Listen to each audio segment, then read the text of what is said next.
Para introducir a nuestra invitada. Ya está con nosotros Jessica Chávez, señor Orman Iris. ¿Cómo no? Pues bienvenido, Jessica, a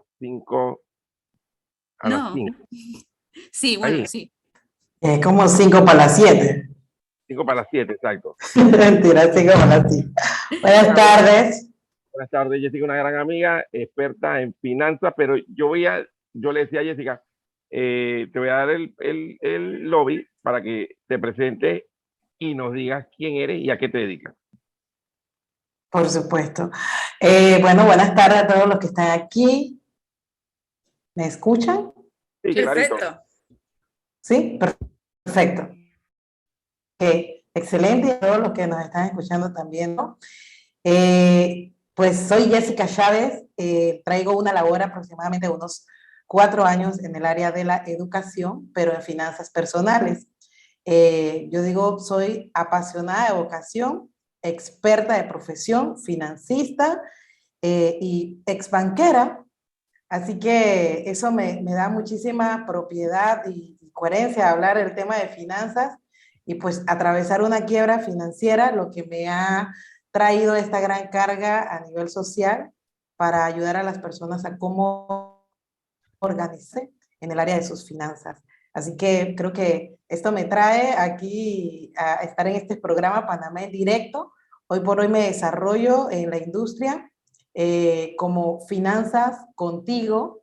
Inició básicamente escribiendo artículos, blog, compartiéndolo con las personas y ya hemos llegado a nivel corporativo, a nivel escolar, y pues estamos trabajando arduamente juntamente con la Superintendencia de Banco en esta gran labor que es educar a nuestra sociedad, porque a nivel educativo no hay una materia que se llama finanzas personales. Y creo que es una buena introducción. Sí. Ahí tenemos problema con la señal mía, ¿será? ¿O la de Jessica? No, La de Jessica. Con mi señal, ok.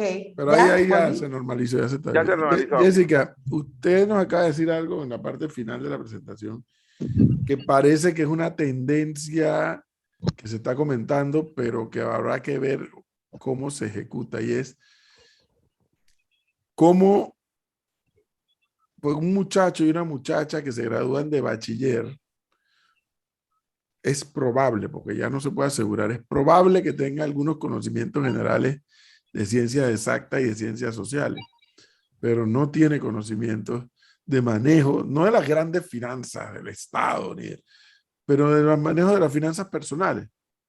Porque además, la contabilidad que se da en el bachillerato en comercio está enfocada para ser oficinista. Totalmente. Y no precisamente para manejar finanzas personales.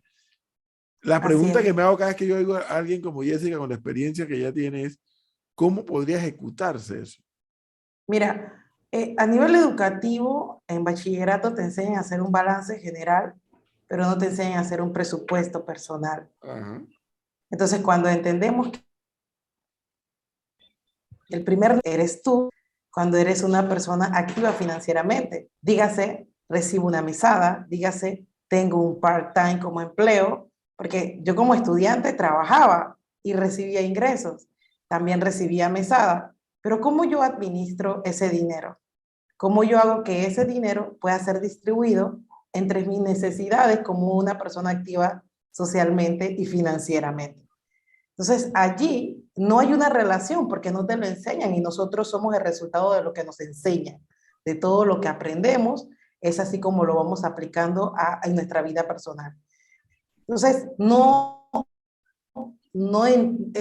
jóvenes hoy por hoy no lo entienden. Ahora, como consumen muchas redes sociales, lo que se escucha en tendencia es invierte, invierte, invierte. Pero te quieres saltar muchísimos pasos antes de administrar tus finanzas, antes de hacer un presupuesto personal, antes de cubrir tus necesidades básicas. Entonces, hay en la escala del aprendizaje está mucho en desorden, porque no se sabe cómo iniciar. Y yo me topo con jóvenes adultos, como adultos, bien adultos, donde me dicen, quiero mis finanzas, pero no por dónde iniciar. ¿Qué es lo que tengo que hacer primeramente? Entonces, el problema o el gran problema se resuelve que el 90% del problema financiero es identificar cuál es el problema y allí hay una gran solución en cuanto a tus finanzas. Tengo un problema financiero, pero no sé cuál es el problema. Entonces, la solución es el 90% es encontrarlo. Y muchas veces no se trata de por falta de dinero, porque si tú trabajas, produces ingresos, puedes pagar cuentas y al final no te alcanza, es porque estás gastando más dinero de lo que estás ganando. Si Y a se ustedes le trata de dicen, priorizar. Jessica, si a usted le dicen, porque se habla mucho en redes sociales, como usted mencionó, pero le dicen, bueno, usted gana, digamos que gana $100 mensuales para hacer, para poder usar el porcentaje que la gente lo entienda más rápidamente. De esos 100, que es el 100%, ¿qué porcentaje debería dedicarse para el ahorro, para inversión y demás, y para gastos? Buenísimo. Mira, la regla te dice a ti 50% de tus entradas, utilízalos para tu estilo de vida. Entre ellos, pagar tus compromisos financieros y también tu estilo de vida. 20% destínalos para ahorro e inversiones. Pero la realidad es que si tú no tienes el hábito del ahorro y de la inversión, ese 20% se puede convertir en una cuenta que no tiene ningún propósito y que al final del mes lo utilizas para pagar la cuenta del restaurante. Entonces, más que yo siempre, y como educadora, le digo a las personas, si tú no tienes el hábito del ahorro o tú no tienes el conocimiento de cómo invertir el dinero, inicia por el primer paso. Destina un monto específico, porque yo te puedo decir el 10% o el 20% de tus ingresos y cuando tú haces el cálculo de $100 es $20, pero puede que $20 para ti te resulte mucho dinero o tal vez te resulte poco, dependiendo cómo están tus finanzas. Pero lo importante es establecer el hábito, tener la recurrencia de esa acción de ahorrar, de invertir, de separar ese dinero que no se toque para proyectos futuros. Pero si no lo tienes, primero hay que hacerlo. Entonces, allí yo te diría, ¿tú consideras que el 10% es un porcentaje responsable de tus ingresos para destinarlo al ahorro? Y allí la persona me dice, creo que es mucho dinero, ¿no? O creo que es poco. ¿Cuánto consideras que es? Iniciemos con lo que tú, porque la palabra finanzas personales lo dice todo, son personales, no son de que Leonardo tiene las finanzas igual que Edwin, no es igual, ni tiene las mismas responsabilidades, ni los mismos gustos. Tal vez a Leonardo le gusta mucho la tecnología y a Edwin le gusta más pasear en el Parque Omar, al aire libre. Entonces, No, el tema es que el profe toma tequila y yo es tomo vino. viceversa, es Entonces, viceversa. Dice que el profe Exactamente es al revés, viceversa. Jessica. el Es profe Él toma anda en la viceversa. tequila, juerga y yo ando acá tranquilo en mi casa. el profe toma tequila y yo tomo vino. Esa es la diferencia. Al Gastamos en revés. diferentes cosas. Jessica, una ¿Qué? pregunta. Me parece muy bien porque cuando la gente habla siempre de, yo le llamo economía de consumo, la gente es básicamente lo último que tiene en su cabeza es que para comenzar lo que tú mencionas, hay que comenzar a pensar en un presupuesto. Incluso por eso ocurre que cuando la gente llega al gobierno, sobre todo al gobierno y algunas empresas privadas que te piden presupuesto, la gente no sabe armar un presupuesto. Pero yo me voy más a lo terrenal, a la realidad panameña. Y te digo, por ejemplo, ¿cómo hace una persona que gana $800 y su esposa, ponte, gana $800, son $1,600 que al final se convierten en $400 por quincena, $800 al mes? Tienen 2 hijos y viven alquilados o viven en una casa. ¿Cómo hacen ellos cómo se les puede decir, uno, para que ahorren, que no sé cómo ahorrarían, y dos, cómo distribuir esa finanza? ¿Es correcto lo que hacen algunas familias de que esta quincena pago la luz y la otra quincena pago el agua? Por ponerte un ejemplo básico, y ahora hay que incluir la internet si tiene, porque se ha convertido en un elemento necesario para el hogar, ¿no? Por ponerte un ejemplo de pobre, Jorge Luis, dígalo. Sí. Un ejemplo de pobre. Bueno, mira, la realidad es que el ahorro no le han dado tanta importancia en nuestra sociedad. Cuando mides el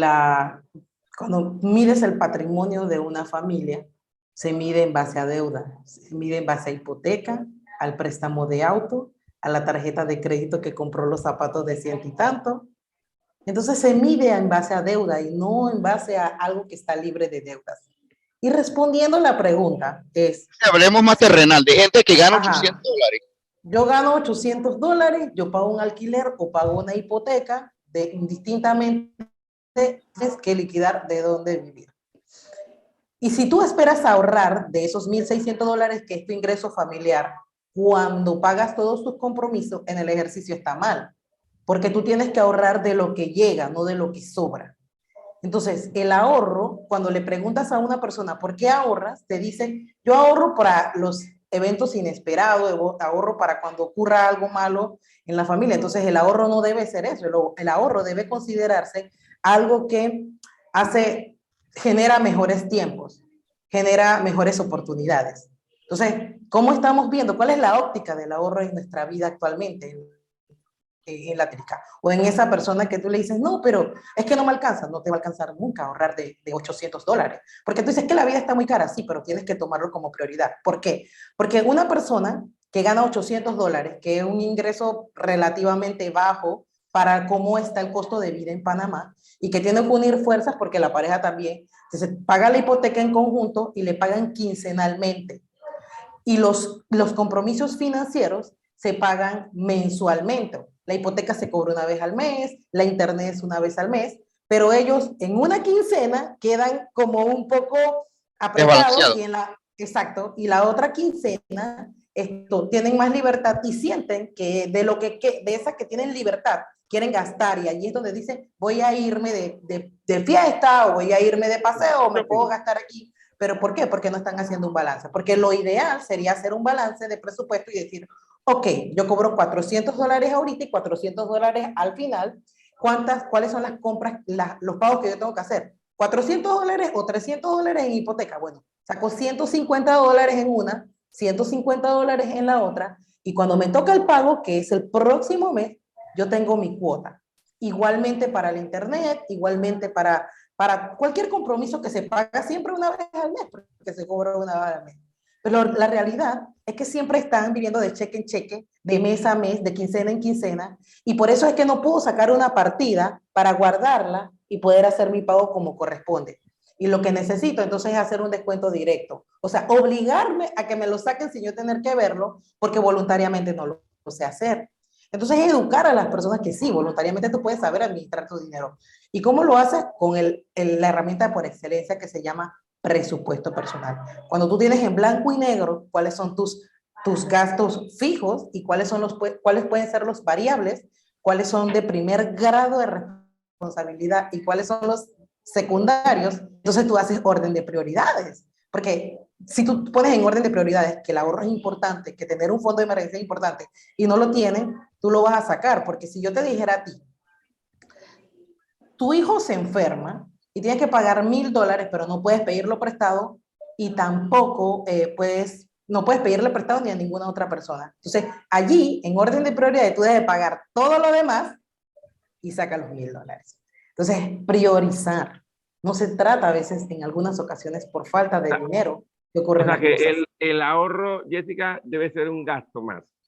Debe ser un gasto. Tú registras en el presupuesto personal los ingresos, inmediatamente tú registras el ahorro como un gasto, porque es una salida de dinero que va a otra cuenta. Aunque el fondo queda disponible para ti, es un gasto. Se registra como un gasto. Ahora, yo te voy a hacer una pregunta interesante porque una pareja dice que el oro viejo no da la pata, o sea, nosotros ya estamos cochados en otro tema, pero una pareja que está comenzando o que tiene menos de 5 años, debieran de poner todo lo que uno gana en la mesa y decir, bueno, esto es lo que yo gano, esto es lo que ella gana, estas son las deudas, y hacer un fondo común. Bueno, yo no puedo allí yo creo que antes de casarte, antes de casarte o unirte, el tema financiero es una conversación que tal vez es incómoda, pero hay que hablarla. Seria, una conversación Sí, seria. Mira, como hay por ahí un sticker, verdades duras de tragar, una pildorota. O sea, hay que hacerlo. ¿Por qué? Porque puede que tú financieramente seas una persona estable, que te limites a adquirir deudas, pero tenga una pareja que tenga muchas deudas en tarjetas de crédito. Y cuando tú te casas o te unes a ella, ese problema va a ser tuyo también. Se Porque casa con las deudas. cuando hay falta de dinero en casa, ella va a reclamar o él va a reclamar y va a decir, pero ¿por qué no te alcanza tu salario si tú trabajas igual que yo? ¿Por qué no puedes pagar tus cuentas o por qué no puedes aportar más a la casa? Y es que no se conversaron esas responsabilidades al unirse. Entonces, Moraleja, Orman, hay que pedir el estado de cuenta antes de casarse. No, el mejor, ¿por qué lo pregunto? Porque esto es parte de la educación financiera que no conocíamos. sí, sí, porque el mejor regalo que tú le puedes hacer a tu pareja es poder conversar con transparencia sobre dinero. Ojo, el que tú le converses a tu pareja sobre dinero no quiere decir que tiene control sobre tu dinero. Nadie tiene control sobre ninguno porque simplemente se identifican roles. Ok, estos son los gastos que vamos a tener en conjunto. Vamos a poder hacer una balanza, cómo podemos aportar. Porque cuando tú te unes, tú no te casas pensando de que tú te vas a separar, tú te casas porque tú quieres construir un mejor futuro para tu familia. Y el tramo financiero, o sea, el tema financiero es fundamental en la vida de una familia. O sea, el adquirir deudas en conjunto, el pagarlas, el ahorrar, el construir para el futuro, el invertir para tus hijos, el prepararte para la jubilación, son conversaciones que familia. Mira, hoy de hecho yo hablaba un tema en el programa en la mañana sobre qué ocurre qué ocurre cuando viene a tu vida un diagnóstico médico inesperado. ¿Qué es lo primero que toca? El dinero, el bolsillo. Entonces, ¿cómo tú prepararte para ello? ¿Cómo tú en familia? Y de hecho, Orman, puedo tomar tu ejemplo de que hace poco tú acabas de pasar una pérdida de tu esposa y la consecuencia de un diagnóstico médico inesperado inmediatamente impacta las finanzas, inmediatamente. Entonces, Totalmente. ¿cómo te preparas? Y cómo decirle no a tu esposo o a tu esposa o a tu pareja y decirle que ese es tu problema, eso ve a ver cómo tú lo resuelves, cómo tú lo haces. No se puede hacer. O sea, hay que afrontarlos en pareja. Entonces, como lo dicen, ¿no? En la En las buenas y promesa. en las malas. En la buena y en las malas, sí. En la buena y en las Exactamente. malas. Con finanzas y sin finanzas. Manejar un presupuesto en pareja tal vez es una muy buena opción, pero el manejarlo en presupuesto en pareja no quiere decir de que yo no debo dejar parte de mis ingresos para mis cosas, para lo mío, para mi dinero de bolsillo, para irme con mis amigos, para invitar a un compañero a un almuerzo o una anyway, yo no sé.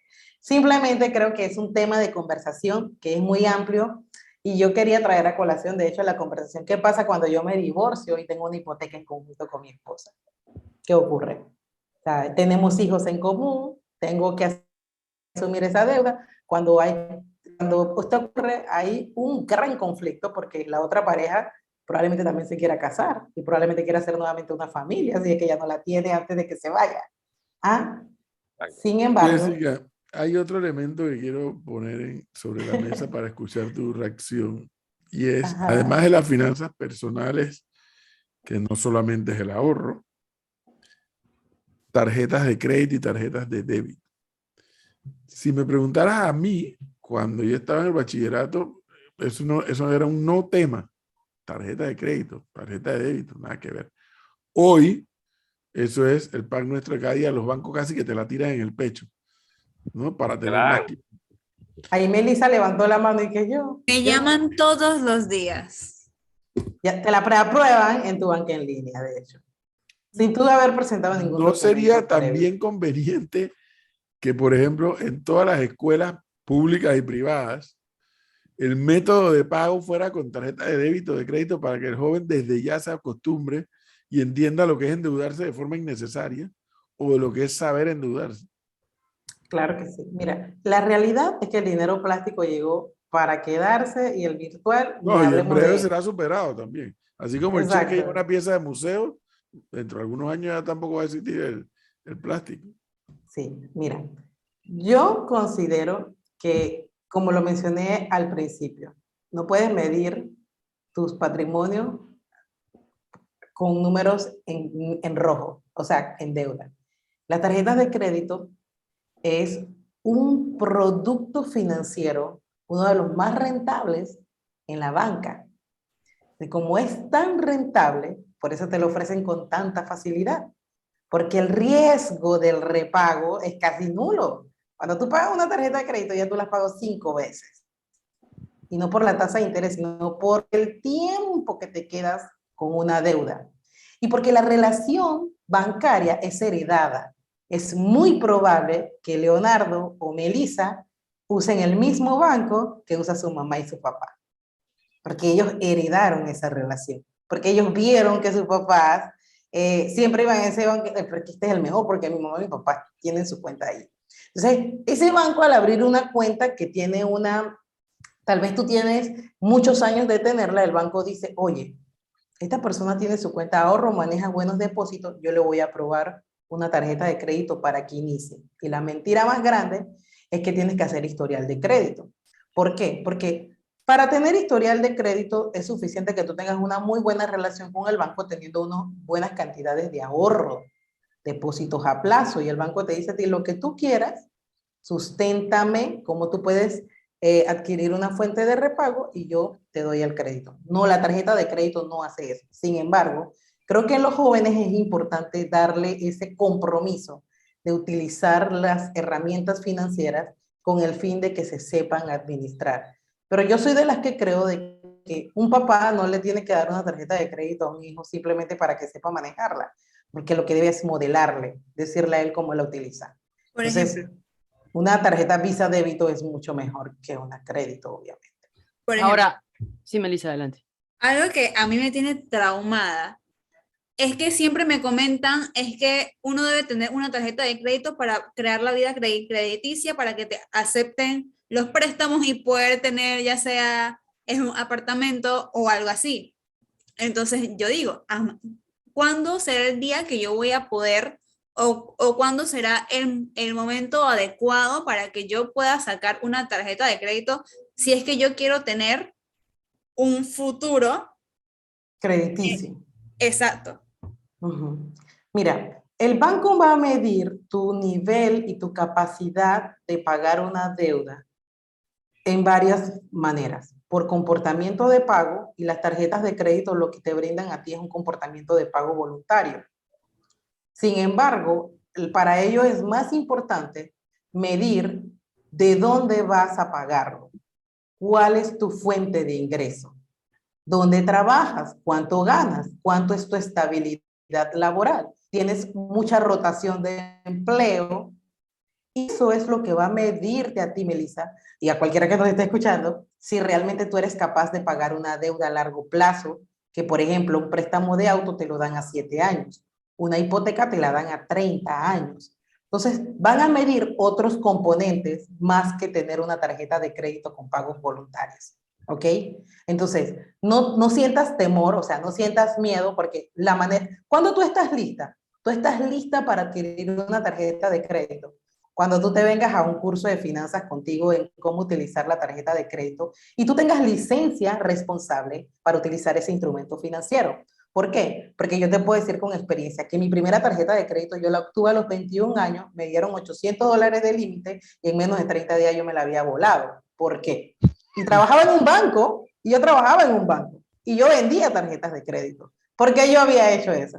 Porque lo único que yo había visto era que las personas a quien yo les vendía, lo primero que hacían era comprar y comprar y comprar. Y hoy entiendo que tú no mereces nada si tú no tienes el dinero para pagarlo. No lo mereces. Porque esa palabra, que yo me lo merezco si yo trabajo. No, tú te lo mereces si tú tienes el dinero para comprarlo, no para comprarlo al crédito. Ahora, el tema porque tengo de una la tarjeta es como si fuese una trampa, ¿no? Porque al final del camino te dan el dinero, no lo ves, lo utilizas, pero el tema está en cumplir con los pagos o con las cuotas como son, o ir abonando. Ojo, las tarjetas de crédito no son el cuco, porque todo el mundo lo ve como el cuco, como que wow, pero realmente lo que crea el cuco es la mala experiencia de las personas. Quien la utilizó mal Las y tiene amistades cercanas. las amistades, ese círculo de influencia que te dice, eso es el diablo, no uses esa vaina. Entonces, esa persona, ojo, Erika, si no él te escucha, mira, si ustedes escuchan a alguien que le dice que no te metas en eso, ese da esta tarjeta, o sea, está cansado de hacer pagos y esa deuda no baja. pero no es la realidad de todos, porque es un instrumento financiero que te permite también utilizar dinero del banco sin tener que pagar intereses en un término de 45 a 60 días. Y eso suena interesante, pues si tú tienes un negocio de internet y tú dices, bueno, yo necesito y no me quiero descapitalizar y sé utilizarlo y ese dinero lo utilizo porque lo tengo y yo lo voy a pagar en el término de la fecha de corte, tú puedes utilizar eso con inteligencia y ganas y te gozas el 100% del beneficio del producto. Pero, Jessica, ajá. una pregunta. Hace un rato, la verdad me quedé con eso en la mente, hablabas y la verdad que lo tenía también presente del tema de los gastos médicos imprevistos, muertes imprevistas. ¿Qué le podemos decir a la gente, por ejemplo, que está acostumbrada, por ejemplo, esposo y esposa, y de repente hay separación y están acostumbrados a compartir los gastos? Eh, yo no sé, tal vez un pensamiento, y lo acepto, un poco machista, pero a veces siento que los varones sufrimos menos si nos separamos de alguien porque estamos acostumbrados a generar dinero. No sé, tal vez es una idea mía. Pero lo que te digo es que al final del camino, ¿cómo les habla? Eso es como un break, o sea, una cosa que se rompe de pronto, que no lo tenías previsto, no lo tenías planificado, pero hay una separación o por ejemplo, el COVID lamentablemente generó 8.000 muertos, más de 8.000 muertos van en Panamá, de los cuales muchas eran esposos o esposas posiblemente. Y la persona no tenían eso como tú lo mencionabas hace un rato, en su imagen, o no lo tenían como planificado, porque nadie planifica una muerte. ¿Cómo le decimos a esa gente? ¿Cómo te recuperas? ¿Cómo haces para recuperarte? Porque de repente venía cargando, como quien dice, la mochila entre los dos y no entre uno solo, una sola. Total, wow, eso es un tema que hay bastante que cortar, pero importante mencionarlo. Mira, la realidad es que en el hogar hay una de las dos partes es más productora de dinero Así y la mismo. otra parte es más administradora. Por eso somos ayuda idónea, ¿sabes? Somos un complemento. Pero en algunas partes ambos son productores de dinero. Cuando no es ese caso y uno produce más, el otro es más administrador. Hay una afectación, obviamente, en el caso de la que no produce dinero, pero es más administradora, ¿sí? O viceversa, más administrador y produce menos dinero porque la realidad es que vivimos en un mundo globalizado, del cual la mujer también puede producir más dinero que el hombre y no pasa nada, ¿ok? Entonces, mencionando eso, ¿cuál es el consejo que yo le daría a ese escenario de que no es productor? Ciertamente todos tenemos o profesiones o habilidades o dones que podemos monetizar. Y cuando tú vives una separación, emocionalmente estás quebrado. Llegas a perder hasta seguridad en ti de la capacidad de hacer dinero, de seguir en esta vida y mantenerte activo. Yo le diría el caso, porque puede ser hombre, puede ser mujer. Recuperarte emocionalmente es el primer paso de una separación. Saber de que tú tienes que volver al mundo laboral, producir dinero, y si no lo hacías, de hecho, si en el caso de la mujer, yo puedo recomendarle este libro a las mujeres, Mujer Millonaria de Kim Kiyosaki. Ella expresa ampliamente cuando una mujer es dependiente de las finanzas de un esposo, porque la mujer, aunque sea dependiente de las finanzas de su esposo, tiene que saber que ella es un ente independiente que también tiene necesidades financieras y no puede 100% depender de solo una sola fuente de ingresos, sino tiene que aprender a hacer dinero. Tiene que aprender a monetizar cosas que sabe o poner un negocio o hacer algo más con el dinero. A mí me encanta, yo soy muy de creer en la fe. Hay un proverbio 31 en la Biblia, donde habla de la mujer sabia.